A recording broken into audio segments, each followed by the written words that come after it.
compartir algunos aspectos de la Ley 133 de 1994 y además estaremos hablando sobre la libertad religiosa en Colombia.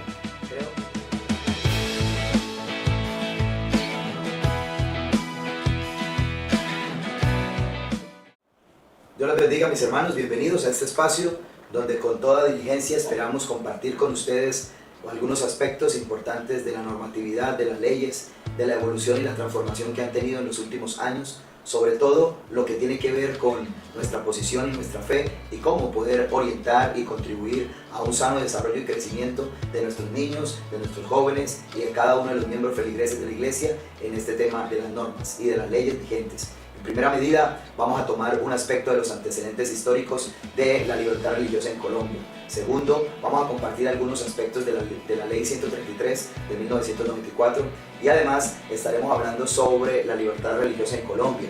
Creo que sin duda alguna será muy importante que al final de todo miremos algunos de los instrumentos que tenemos como ciudadanos colombianos, como por ejemplo el uso de la objeción de conciencia y algunos otros mecanismos que se pueden tener en cuenta a la hora de tener a la mano herramientas que nos puedan ayudar para el desarrollo de la libertad de pensamiento y de la libertad de conciencia y de la libertad de fe que debe existir en cada una de las personas. Así que bienvenidos y esperamos que disfrutemos también de esta orientación que con mucho agrado hemos construido y trabajado para ustedes. Antecedentes históricos de la libertad religiosa en Colombia.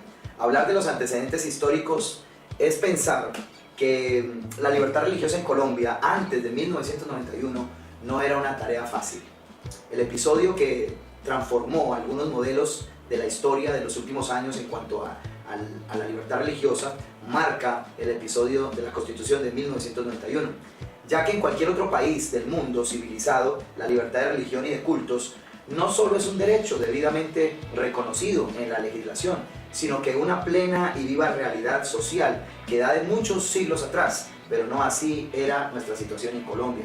Vivíamos en Colombia una situación más subyugada a la posición católica romana, donde se mencionaba que todos los establecimientos, todo el trato debía estar, la educación en manos de la Iglesia Católica. Algunos oficios de orden civil, como el matrimonio, también era pasado por esa corte del tema católico y muchos otros elementos más. Como ingrediente propio de este contexto político y religioso de años atrás, podríamos decir de que en 1850 la Iglesia Católica Romana era fielmente partidaria o militante del Partido Conservador, y de allí se entretejían muchos elementos propios de Roma, de España, de la forma en que se desarrollaba su credo y su cantidad de enseñanzas en nuestro país. En 1861 la Iglesia Católica poseía en Colombia la tercera parte de los bienes raíces del país. Todo le pertenecía a la Iglesia Católica. Habían todo tipo de bienes que estaban en su custodia, que eran sus propietarios para ello.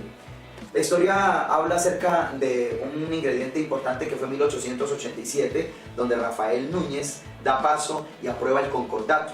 En esta ocasión, el concordato fue un acuerdo entre la Iglesia y el Estado, la Iglesia Católica por supuesto, donde se le coloca en las manos de la Iglesia Católica el destino civil de todos los colombianos. Todo el tema civil era de operación de la Iglesia Católica Romana. Pasaron muchos periodos de la misma forma, las pugnas que existían entre los partidos, las dificultades que habían, porque una persona con un credo diferente, distinto al de la Iglesia Católica, entonces tenía un trato diferente en los hospitales, no podían tampoco celebrar o desarrollar una ceremonia de acuerdo a su fe a la hora de enterrar a un difunto, etc. Hasta 1936. Es interesante que un año antes de que llegara nuestro misionero a Colombia, el presidente López Pumarejo de la época reforma la Constitución y en especial el artículo donde se suprime lo que dice la libertad religiosa, apostólica y romana es de la nación. Se suprime por otro que dice se garantiza la libertad de culto. Desde esa época se vienen presentando algunas innovaciones o algunos cambios más bien para dar igualdad o para dar un trato distinto a las demás entidades religiosas distintas a la católica. El 4 de julio de 1991 fue promulgada la nueva constitución política, que en su artículo 19 no solo reitera la garantía de la libertad de cultos, sino que reconoce, expresa que la igualdad jurídica de las demás confesiones religiosas reconocidas por el Estado colombiano. se logró un adelanto bastante importante en todo esto y se adoptó de forma expresiva este artículo en la Constitución de 1991.